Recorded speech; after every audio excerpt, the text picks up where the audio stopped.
Maharashtra bulletin, आपला महाराष्ट्र, आपली बातमी।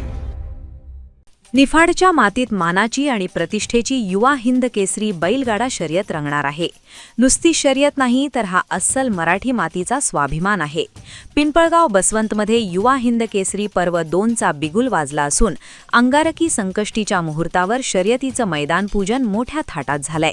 निफाडचे आमदार दिलीप बनकर यांच्या प्रमुख उपस्थितीत आणि हजारो बैलगाडा प्रेमींच्या साक्षीने मैदानाचं पूजन पार पडलं। यावेळी वातावरणात फक्त आणि फक्त बैलगाडा या शब्दाचाच नाद घुमत होता। नगरसेवक आणि युवा नेते गणेश बनकर यांच्या वाढदिवसाचं औचित्य साधून हे भव्य पर्व आयोजित करण्यात आले। केवळ मनोरंजन नाही तर ग्रामीण संस्कृती आणि अर्थव्यवस्थेला उभारी देणारा हा सोहळा ठरणार आहे। या संदर्भात नगरसेवक गणेश बनकर यांनी अधिक माहिती दिली। युवा हिंद केसरी पर्व 2चं आजचं मैदानाचं पूजन या ठिकाणी तालुक्याचे आमदार सन्माननीय दिलीप काका बनकरांच्या शुभ हस्ते संपन्न झालेलं आहे। या वर्षी आपण मागच्या वर्षी 2च बक्षीस त्या ठिकाणी आपण ठेवले होते, एक फायनल आणि दुसरं त्या ठिकाणी मेगा फायनलचं बक्षीस आपण त्या ठिकाणी दिले होते। या वर्षी त्याच्यामध्ये थोडा बदल करून आपण फायनल, क्वार्टर फायनल आणि मेगा फायनल अशी 3 प्रकारचे बक्षीस त्या ठिकाणी म्हणजे साधारण 7-2-14 7-21 गाड्यांना त्या ठिकाणी गुलाल आपल्याकडनं मिळणार आहे आणि प्रत्येक गटपासाला ट्रॉफी त्या ठिकाणी आपण देणार आहे। पहिलं बक्षीस आपलं 2,11,555 रुपये त्या ठिकाणी आहे। असं एक चांगलं आगळेवेगळ्या प्रकारचं उत्तर महाराष्ट्रातलं सर्वात मोठं आणि देखणं मैदान या ठिकाणी आपण या पिंपळगावच्या पावनभूमीमध्ये संपन्न करणार आहोत।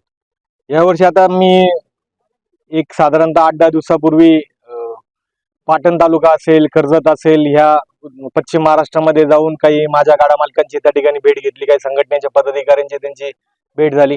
अतिशय नामांकित असणारे जे बैल आहे ते सगळे आपल्या ह्या युवा हिंद केसरीच्या मैदानावर आपल्याला परत एकदा पळताना दिसणार आहे। त्याच्यावर प्रामुख्याने बक्कासूर आहे, भुंगा नावाचा मिलिंद पाटलांचा बैल आहे, जो बिंदोरचा बादशाह म्हणून त्या ठिकाणी गोडचा सर्जा आहे। त्याच्यानंतर आता ज्यांनी चांगली गाडी केली मथुर आहे, त्याच्यानंतर शंभू आहे।